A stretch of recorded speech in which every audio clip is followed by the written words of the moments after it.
shall we read it? Thank you, sir. It's a pleasure.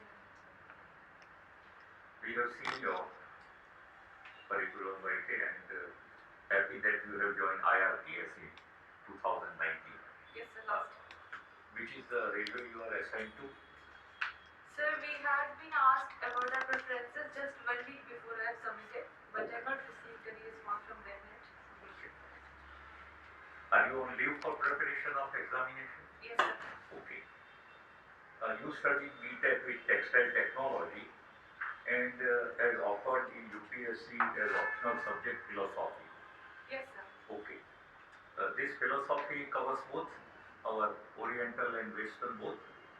Yes, sir, everything. Both. Okay. Sir, will you please excuse me for 1 minute? I think I'm not switched it on. But now, Okay, just switch it on. it's quite interesting that you took philosophy after being a student of technology throughout. Good. Now, what are the six darshans, as we call them, in Indian philosophy? So we have Sankhya, Yoga, Nyaya, Vaisheshika, Mimamsa, and then Vedanta.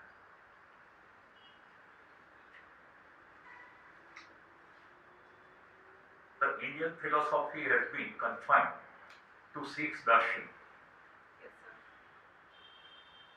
and most of which is related to the soul and the spiritual things. Yes, sir. Yes. That's why we are not able to relate to day-to-day work with reference to that philosophy. Is it true?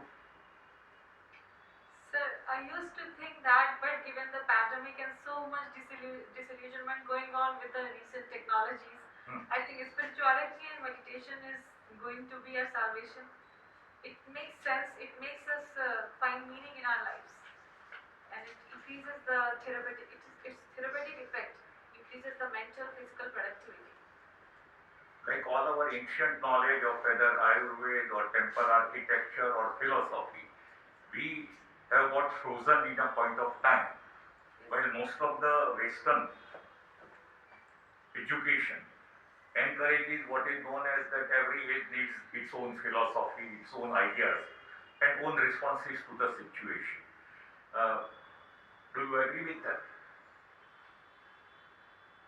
Sir, I am not able. No. Western people believe, we believe that Ayurveda is the final science. Vedas are the ultimate. This sixth darshan is all comprehensive. Yes. While Western people believe that with changing circumstances, Yes, you need to evolve new ideas, new responses. Yes, sir. Which is better approach? Sir, I am always in favor of more innovation, creativity. Our spirituality has helped us, but somewhere it is also a reason, like Arvindo Ghosh has also said, that we need to mix and match. Materialistic tendencies we do not need to abide by completely, but their urge for innovation, for example, the credit market and all these things, they are the result of the way they pursue life. And therefore, I think you have written in your hobbies, reflecting on ideas of Yuval Noah Harari. Yes, Can you just give us what it is all about? For example, we don't have any idea. Then how would you explain that person's philosophy? He has talked about that human beings do not just live in objective reality, but also subjective reality. But this is not the reason why we are a ruling species of this planet. It is because of the intersubjective realities, like concept of God, religion, nationalism, corporation. But they are all exist in our mind only. Therefore, it is very easy to manipulate these things, and therefore we become victim of propaganda or narratives. And second, he has said that humanism is the most prominent religion of our times, and humanism worships the human, and we do not pay attention to the animals. And you have written as the last hobby, revamping used and leftover fabric. Yes, sir. Really, what do you do with that? How do you revamp or do something creative with the leftover or the old fabric? So, for instance, the denim, so it is one of the most polluting sector where denim is made. Yes. So, trying to repurpose it by making the patchwork curtain, heavy duty curtains, sofa, and the rugs with that. So I think that it is mentally very healthy and also environmentally very conscious, and we can upscale it into any industry. Some startups are also coming up in this area. Thank you.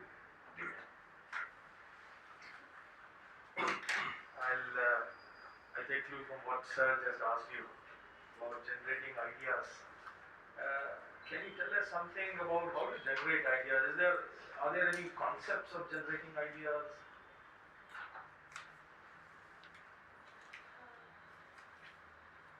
So ideas are innate within us. That's what I think. Have you heard of Debano? Edward Debano? No, sir, I've not heard about him. Never. Him or her, I don't know. You're Actually. more into practical stuff, so that's good enough. Since you have a management background, can you throw some light on competency-based HRD and how it can help in governance? So I do not know about this concept. I have not studied it, but I can, from my common sense, I can approach it if you allow me. Yeah, please. Sir, common sense based human resource development would, to my understanding, mean going away from a normal rhetorical perspective, which is completely rule based, going into an innovative working atmosphere, building institutions which are learning institutions, which can innovate, have a, and foster a culture of creativity, which are more compassionate in their approach. Okay. Right. By what time can we achieve 5 trillion economies? Factoring in the pandemic, I will say, and MSME, it may take 5 to 6 years, because if we are able to harness the potential of the technology. Is that the only thing? Technology or anything else? So technology, and with that the human capital development, MSME sector, formalization and agriculture, and shifting to the renewable energy will cost some money, so that needs to be taken into account as well. And to my understanding, more than GDP, most important thing is how much income each group is getting. So inclusive development becomes very important. Fine. Have you heard of this wonderful couple which is in news, Atanu and Deepika? They're called the golden couple. So I have not heard about them. I need to update. They are archers of Indian this thing, and they are winning around gold medals in world archery. Deepika Kumari is the ace archer actually. So you can just see. Okay, one last question. You are given only 20 seconds and tell me what are the usage of a brick. Right. The time starts now. Used in construction as a paperweight, as to attack somebody, and we can grind it, and the clay that can be repurposed to make something else. That's all, sir, I can think about right now. Thank you very much. Thank you, sir. Yeah. So Divya, few questions I have. So you may be aware that India and Pakistan have recently recommitted themselves to 2003 ceasefire agreement. Yes, sir. It is speculated that some back channel diplomacy has worked behind that. Yes, sir. So what is that back channel diplomacy? What is actually the back channel diplomacy? How many tracks are there of diplomacy? And what are the pros and cons of a back channel diplomacy? So track one diplomacy is when the government to government discourses happen with the help of diplomatic missions. 1.5 is where both the government and the back channels converge, and track 2 I think is where the academicians, ex-diplomats and all the people who are involved in this ecosystem of international relations cooperate and collaborate on the converging issues. So back channel diplomacy, to my understanding, is very crucial in going forward, because Which of this 1.5 or 2? so I'm not sure, but I think it is 1.5 and 2. It is track. You are correct, sir. So I think it is important, because going forward, our policy, real policy, and our posturing seems to be different. And in that sense, people who have an understanding and agenda about the national interest in their heart, and have a awareness about the global dynamics, I think they should take the lead and move forward and assess the one who are in the track one. What are the pros of vaccine and diplomacy and what are the cons of this diplomacy? Pros are Benefits and setbacks that we see through vaccine and diplomacy. the pros, flexibility.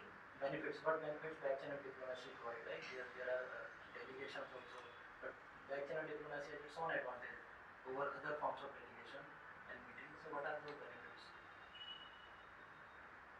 So it is a reservoir of knowledge. It is very flexible, adaptable, can give quick results, can inform the policy making. And cons? I think of any. Translating the back channel commitments into a front channel, if I may use the word, that is difficult. Okay. And I think recently economic survey 2020-21 we have India is one among the highest in gig economy. So what actually is the gig economy? What percentage of Indian workforce is involved in the gig economy? And again, what are the pros and cons of the gig economy? So gig economy is not where we have a permanent employment and salaried employees, but it depends on the project-based work, like a platform workforce like Zomato, these kind of things. And more than 90% to my understanding is an unorganized sector, but I do not know if I can call them completely a gig economy. So that data, That is different. Unorganized sector and gig economy. then that data is not with me right now. But a And what lot. are the pros and cons of a gig economy over the regular economy? So pros would be that the work will become the labor force. It is more mobile. So free labor market forces will operate, and it will relieve the pressure on the employer also. So it may lead to more job creation. But the cons is associated with the social security that we need for our labor force. We are a developing country, and these concerns are very valid for us, especially in sectors like textile. Right. Okay. Again, the present government is going with divestment and privatization of the PSCs. How do you see this approach for the economic revival, the privatization of PSC? What So- short-term and long-term benefits it can have? So a lot depends on how we perceive it. For example, British government did it during 1980s under Margaret Thatcher. Some were successful, some were not. So distress selling of our PSUs is not advisable, socially not advisable, maybe economically feasible. And the profit-making PSUs, I think we should not disinvest them like this. Though the argument made is that while disinvesting them, we can use the money for our social sector like health and education.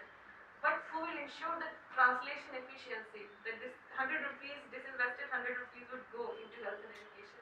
I think that's a concern. Yeah, why will the private sector invest in a loss-making PSU? They have their profit motive, so they will also look for a profit-making PSU. So that is also a challenge. So we are having this in Air India disinvestment, for example. Okay, what is? Thank you, sir. Divya, how will you correlate this investment thing to childhood philosophy?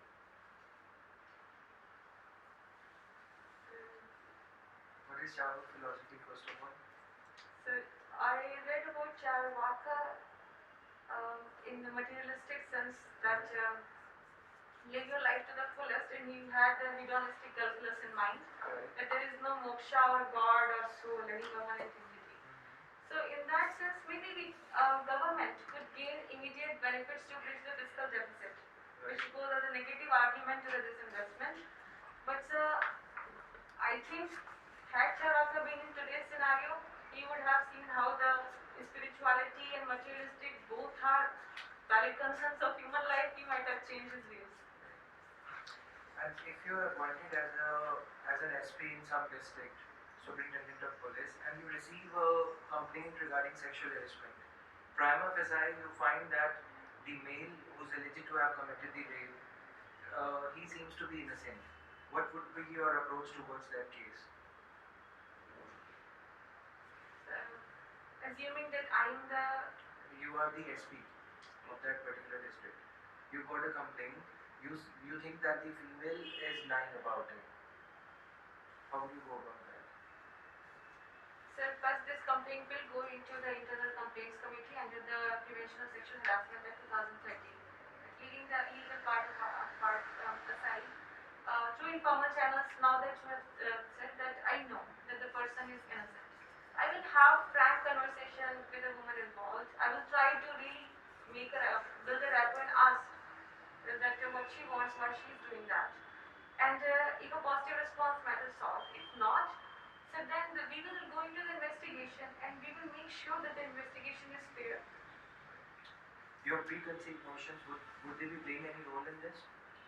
Whatever you got to know from the extra sources, what kind of impact is it going to have on the law taking its own course? Sir, there is no prejudice here. I think we have matured a lot since law came in 2013. We know any party could be on the wrong side of the law, both the female and the male who has been accused. It should be free and fair, sir.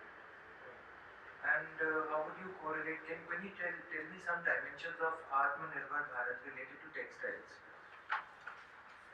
In textiles, we had performance-linked incentive scheme rolled out for the technical textile sector and the man-made textile sector, where for every incremental sale, incentive would be given by the government.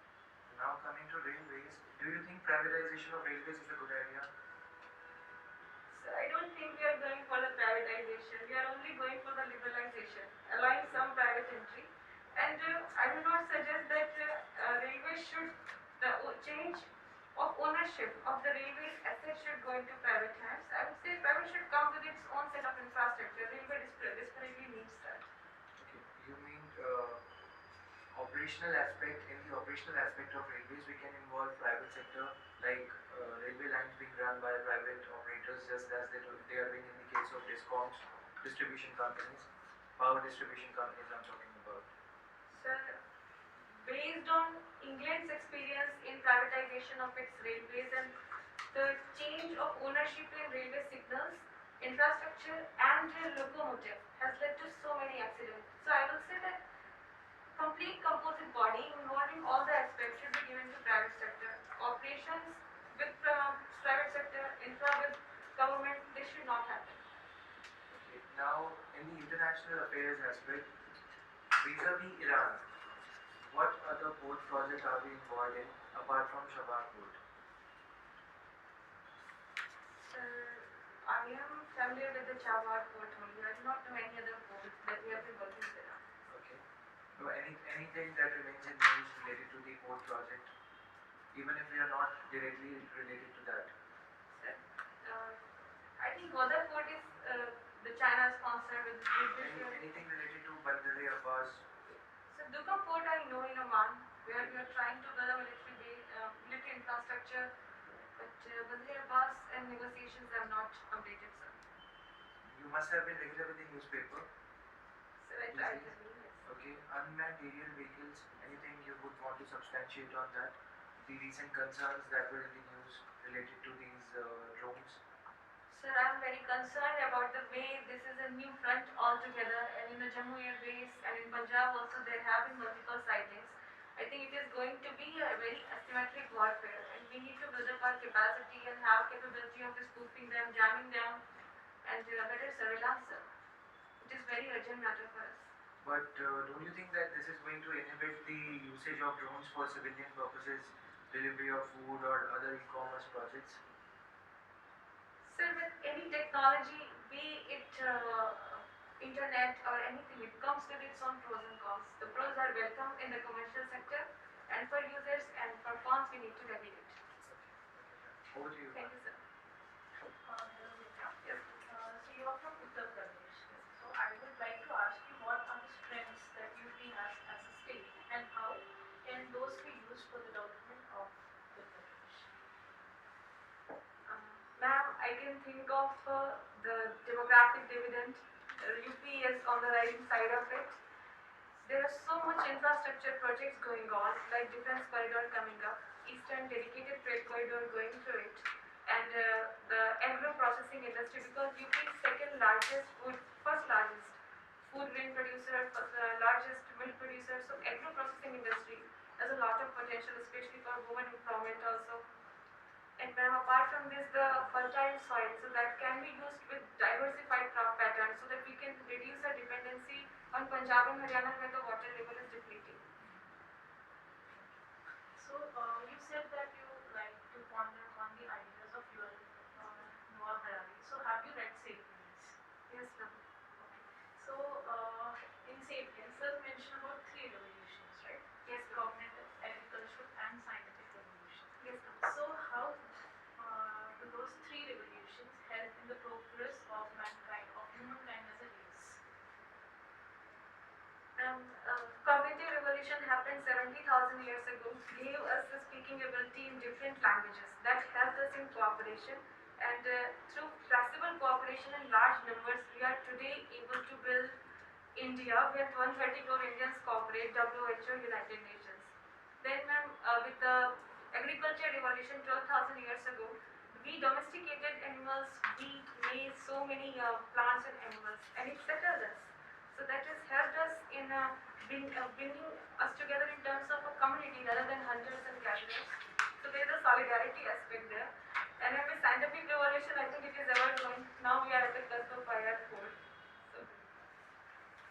So, You were interested in repurposing the fabrics, okay, the textiles. So, I would like you to give your take on circular economy and how well are we doing in that aspect. ma'am, circular economy is not a cradle to grave model. It is about cradle to cradle design where once the product is there, we do not just take, make and waste it. We try to reintroduce it and by extending its life cycle. So for example, the way I was talking about denim into heavy duty curtains. So the denim may have gone to a landfill. Now it could be used and that way we can reduce the load on the environment also and it can be upscaled. One more question, why do you think that India is lagging behind Bangladesh in the textile sector? I could think of a few reasons. First, ma'am, we are suffering from the double export problem. For instance, we are one of the largest producer of the cotton yarn. We export it to China, and then China manufactures the fabric, gives the fabric to Bangladesh, and Bangladesh is very good in aprons and dresses. So they make the apron and they are dumped in our country. And disadvantage is because of the duty structure also, they enjoy the preferential taxes, which we do not enjoy now. And they have cheap labor cost also per unit of the production and a lot of policy support. So what lessons can India take from this? Ma'am, we have to work on multiple aspects because the garment sector is, despite being on the topmost strata of textile value chain, does not enjoy that much policy support. So there we can work. Second, we are very focused on cotton only. Whereas for government, we need to have more subsidy for the polyester nylon. This budget has done some things for nylon, but this needs to be expedited. Ma'am, third, we need to engage into RCEP. That's what I think from textile sector point of view. That would have given some edge to us. Talking about it, where do you see India-China relationship in I see us cooperating because current hostility is wrong, ma'am. Because if you compare the comprehensive national power, which includes the hard power, soft power, we are very less. 7.2 times China is higher than us, and it is not. And it's a major power. China is not a national problem the way narrative is. China is a global problem. It's rise. So that way, cooperating with the enemy is much better. So we can cooperate in what fields, basically? In the field of textile, there is much scope, and China is one of the importer of agriculture, and we are net surplus. So in agriculture, with three new laws and the corporate sector coming up, there is a lot of scope there. And they have the rare earth minerals, but we now have mobile manufacturing and PLI scheme. So that way alliances can be built for that. And then apart from this, I would say all this can happen if we solve the water problem first. So one final question from my side is, who is your favorite bureaucrat and why?